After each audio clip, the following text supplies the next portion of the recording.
Hello friends मुनिकी एवं आपण माने देखुछंती हमर लोकप्रिय ओडिया चैनल जहार नाम हेउची ओडिया सुपर टिप्स। फ्रेंड्स वीडियोटी आरंभ करबा पूर्वरु आपण माने जदि आपन चैनल को एपर्यंत सब्सक्राइब करनांती ताले सब्सक्राइब करनियंतु। वीडियो तले थिबा बेल आइकन टी को प्रेस करनियंतु ताले मु आपनक पई जेते वीडियो अपलोड करिवि ताहार नोटिफिकेशन आपनको ऑटोमेटिक मिलि जिवो। आ मध्य हम चैनल को लाइक्स एवं कमेंट करबा को बोलंतु नहीं। ताहले फ्रेंड्स वर्तमान आमर भिडियोटी को चालू करिबा। आजिर विषय वस्तुटी है उकुणी उपचार। फ्रेंड्स आपण माने जानिथिबे केशरे उकुणी हेबा एक साधारण कथा। यह एक बड़ समस्या मध्य अटे। साधारणतः स्कूल और कॉलेज रे पढ़ुवा झियो मानक मुंडरे उकुणी विशेष भाव देखा जाइए।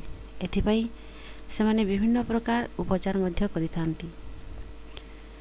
केश को उकुणी शून्य करिबा पई सेमाने उकुणी पानिया शैम्पू इत्यादि व्यवहार करिथांती, किंतु सेमानकु सेथिरु विशेष किछि सुफल मिली न थाए।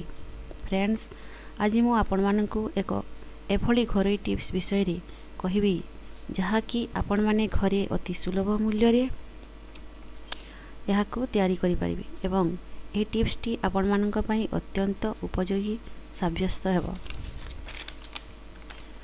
फ्रेंड्स यही उकुणी उपचार पाई आमको केवल दुईटी जिनिस दरकार, ताहला 3 चामच तुलसी रस आउ 3 चामच लेंबू रस। यही तुलसी रस और लेंबू रस को आपण माने गोटे गिनारे भल भावे मिसाई दियंतु। तापरे गाधोइबार प्राय 1 घंटा पूर्वरु एहाको केशमूलरे भल भावरे मालिश कर दियंतु तथा बड़का मिक्सचर टी को समग्र केशरे लगाई दे प्राय 1 घंटा पर्यंत केश को सुखिबा पई छाड़ी दियंतु। केश सुखी जिबा परे अर्थात घंटाए बरे आपण जे कोनसी केश धोइबार शैम्पू लगाई भल भावे मुंड को धोई दियंतु। एभली भावे एही प्रक्रियाटी को 2 बा 3 दिन प्रयोग करंतु एवं आपण माने देखिबा को पाइबे जे गोटिए सप्ताह मध्य आपणक केश संपूर्ण उकुणी मुक्त होई जिवो। फ्रेंड्स आ मध्य ए टिप्स टी को आपण जदि चाहिबे ताहेले जे कोनसी समय रे प्रयोग करि परिबे। एहार कोनसी साइड इफेक्ट नाही ओ एहा संपूर्ण भावे आयुर्वेदिक अटे।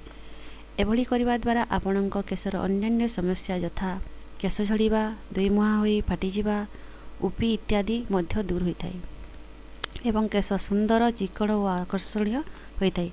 फ्रेंड्स हमर ए भिडियोटी आपण मानकु केमिति लागिला निश्चित भावे कमेंट्स माध्यम जणाइबे। जदि आपण मानकु पसंद लागिथाय ताले आम चैनल को सब्सक्राइब करने को भूलिबे नहीं। धन्यवाद। आपण मानकर दिनटी शुभंकर और मंगलमय हेउ।